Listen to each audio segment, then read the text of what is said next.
Welcome to Tapped In. My name is Figueroa-Martinez of DFM Coaching, and this episode is going to cover the taps, traps, and dropouts article that I'm going to be posting soon. So it's going to be covering why so many people quit jujitsu and what we can do about it. There's a whole host of reasons. We're all going to face them in some way or another.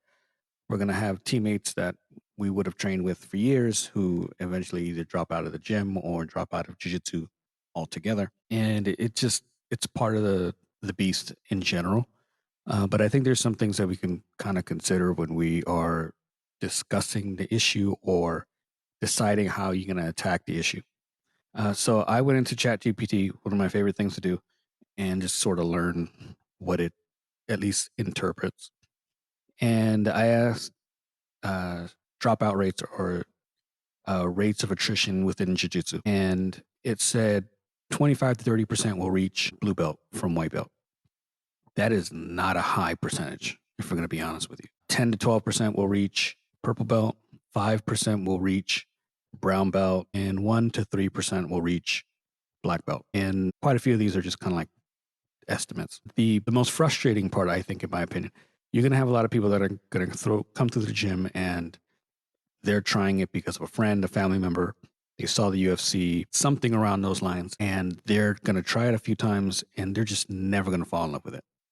That's to be expected. So you're going to have such a really high attrition rate at white belt. I think the ones that really kind of are eyebrow raising to me are blue to purple, purple to brown, brown to black. Because at that stage, you've kind of hooked people. You've made people fall in love with the gym or the culture or jiu-jitsu in general. That it's kind of depressing to think that someone's going to invest anywhere from 1 to 3 years to get to blue. They're going to invest 5 to 6, maybe a little less to get to purple, and then just sort of quit. And I get injury, life opportunities kind of change. You can move from a big city that has plenty of jiu-jitsu and end up moving due to work to a spot that just either has little to no jiu-jitsu or the quality is just bad. So it's kind of expected in that sense. But things that we need to kind of adjust or really consider are what we can do as gym owners, instructors, and practitioners so that the people who come in to our environments are welcomed, are treated respectfully, are given the tools to succeed. Because I think there's aspects of what we do that are harmful but have gotten better over time. So if we're going to discuss certain things, let's say some of the causes to issues, one for me is a lack of a clear. I think that if you're at a gym that everything is really random, none of the coaches, maybe you have a different coach at each evening class, that can create some issues. There's a plus to it that they're all going to give you a spin or a subject matter that they are super well interested or developed in. I might go Mondays and is a butterfly expert. Tuesday might be a footlock expert, and so on. That's beautiful, and there's a huge benefit to having multiple subject matter experts inside of a gym. It can get kind of confusing or hard to follow if you're a guy or girl that's training Monday, Tuesday, Wednesday, for example, and every lesson you come in has a different position that they're covering, a different approach, completely different approach, and none of them gel together. I think that one of the beauties of a gym with a solid curriculum is that when you come in there for the week, for example, I know that I'm going to learn guard passing. The following week, or maybe a couple weeks later, I'm going to learn back control, back attacks, and ways to transition to the back. So they're themed, and it's easier to follow and easier to build and easier to become good at something when it's interconnected or covers a specific topic for a while. It's one of the things that I do at my classes. We'll cover some topics for 3, 4, 5, 6 weeks sometimes. 6 weeks is a stretch, but it's just, there's certain elements of the game where you're covering a lot of detail and a lot of options that it just takes time. You don't want to cram it in 4 techniques in a class and move on to the next thing really fast and think that you're really doing anything. students need time to develop and time to get really used to a flow of a technique and its options in order to really develop it and put it into their game. Another aspect that we kind of sometimes are bad at in some gyms is how we treat our white belts. Are we ignoring them? Are we settling them in correctly? Are we creating classes specific to them? Like Legion here in San Diego does a fantastic job. They have I think it's a 6-week program for white belts. And I don't think you have to be like, if you're a higher belt, you can go. But my understanding is that it's a curriculum based specifically for these set of practitioners in order to understand the overall view of jiu-jitsu, so that when they get thrown into the regular class, they don't feel like they're drowning. And there's a little bit of, okay, these are the basics. This is how you keep yourself afloat. This is what you can do. This is what the options are for this position and that position. It's, in my opinion, one of the best setups that they have, far better than just even a class that just has a fundamentals program. It's beautifully put together. I hear nothing but good things. They get a little certificate at the end of it, so they feel accomplished. They feel like people put time into them. It's huge. I think that I've seen gyms where the white belts are kind of relegated to a spot on the mat, and they're almost afterthoughts. Sometimes they'll put on a different mat when the instructor maybe gets frustrated with something, or they're not grasping certain tendencies or aspects of the technique, and they're not treated well. A fundamentals class is going to be huge. A fundamentals program is even bigger. So if you can get either of those, and I understand not every gym can because of lack of space. Some gyms have multiple mat areas where you can really do that, and that's huge. If you don't have that ability to create a separate class for people, really generate or create an environment where the upper belts are really teaching the white belts and kind of pulling them under their wing. And sometimes I know we get really comfortable with, and we want to be with like the person we're most comfortable with. So sometimes the black belts pair up and purple belts pair up and so on. Sometimes make it a rule where the upper belt has to go grab a white belt and say, are you going to drill with me today? Are you going to train with me today? And let them kind of guide the white belt so it feels like, hey, someone actually gives a shit about me and is putting some time into me. That kind of treatment is going to go a long way. Toxic cultures kind of could come into this same category. If you have gym cultures where women don't feel comfortable, people of certain races don't feel comfortable, or genders or sex or whatever you want to call it, if you are not all inclusive and just encompassing and allowing people to feel like, hey, I can train here regardless of whether I'm lesbian, straight, um, of whatever nationality, it's going to go a long way. If people don't feel comfortable or they don't see themselves in the class, they're not necessarily going to stay. And I know some of us can ignore some things and kind of like push through, and we'll jump into class and we'll fall in love with it eventually.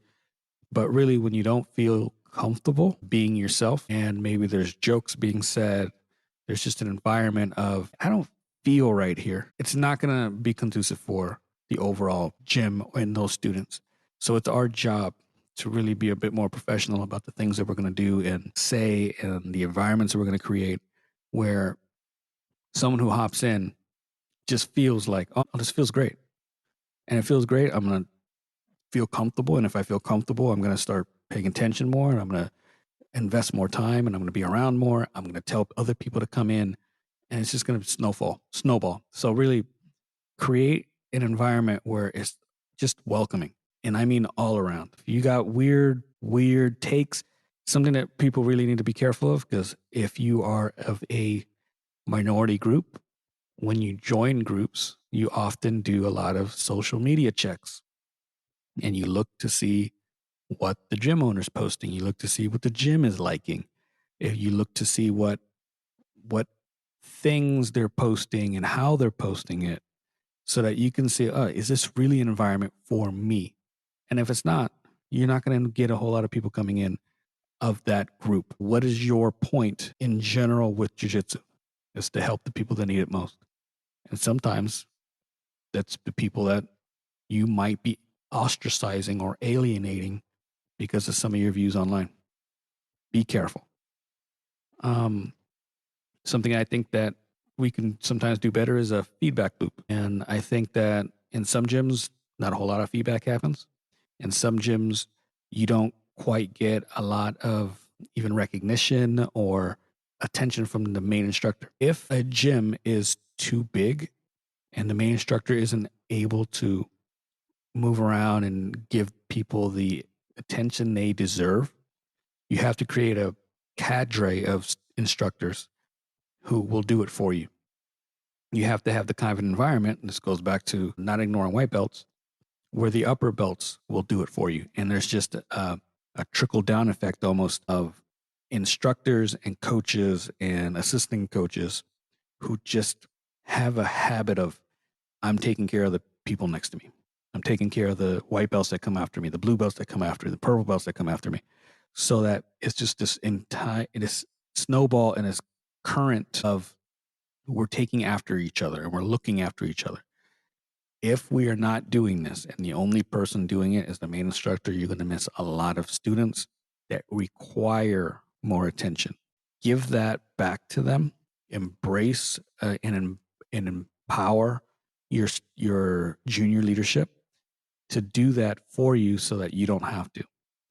And then teach them how to give proper feedback.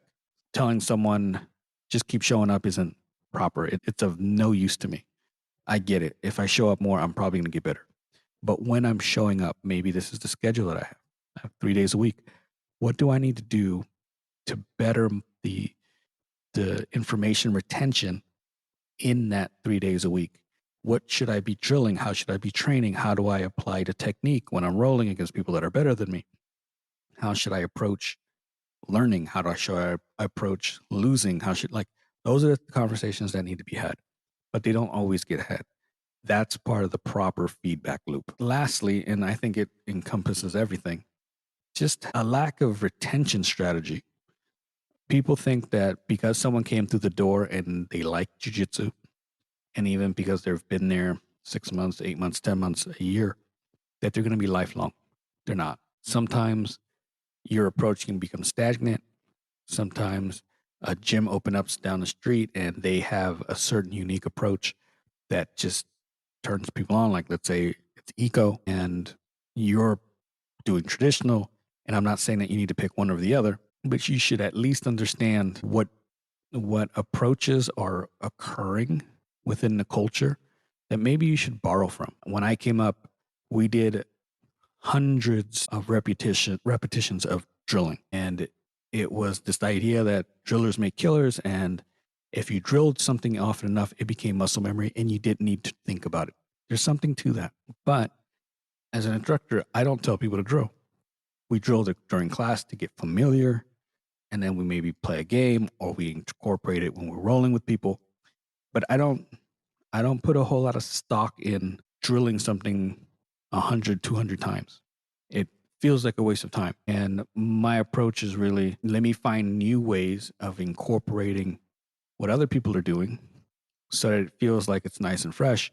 Maybe I change things up. Like right now I'm doing a tag team jiu-jitsu thing at the end of the month. Find ways to make jiu-jitsu fun, which will build up that retention that you want to maintain. Check in with students, do surveys. I don't know how many gyms even bother doing surveys anymore. I don't remember the last. I think I did one at the last gym I was at, and it happened once. I throw out a survey for the morning group every December, and off the survey, I don't make wholesale changes because most of it, from what I get, is positive. But I do get a comment here or there or a suggestion that piques my interest. I'm like, okay, I can play around with this. I can tweak that. And one of the biggest things I think was warm-ups. I used to have people drill something of their choice. And some of the comments I got back were not keen on that. And I was like, all right. So I don't even do that anymore. We do flow rolling, or maybe I get into a recap of what we taught the week or the day before. So it changes. Your job as an instructor, head instructor, owner, is to make sure that people are checked in and they're not getting bored. Sometimes, as much as we love jiu-jitsu, you can get bored. And sometimes a different approach tweaks someone's attention, makes things fun again. And you as an instructor, when you have been teaching 5, 10, 15 years, it can get repetitive even for you. So how are you doing the things that are going to make them feel alive again? But the other thing that we can do, and I think that more of us need to do, is check in on students, specific when you haven't heard them for a while. It's a huge time, a great time to just check in, text, IM, a phone call, but even like little messages of encouragement every once in a while. Hey, I noticed you hit this sweep today. Beautiful. Hey, I noticed you're struggling with this. I saw this technique on Instagram. I think it's going to be really good for what you're trying to accomplish. Or one thing that I do is I occasionally record someone's round, make the edits of like what I think they should be doing, and do it through Coach Now, and then I send it to them. And it's my way of trying to show, hey, I'm paying attention. I'm seeing what you're seeing, developing. I want you to develop in a certain way. I'm hoping this helps. Sometimes it's feedback and on the spot. Sometimes it's just a message. Sometimes it's the videos. So really, you have to have a strategy for the things that you're doing. And again, my take, it's more of as an instructor role. It's not as an owner, but as an instructor, I want to make sure you feel like I'm paying attention to you, and that's going to go a long way. I hope this helped out. Any questions, please let me know. I'm always available for questions, dfm.2099. Catch me on the website as well if you want to work together, dfmcoaching.com. Any questions, please hit me up. I love helping out. Thank you very much.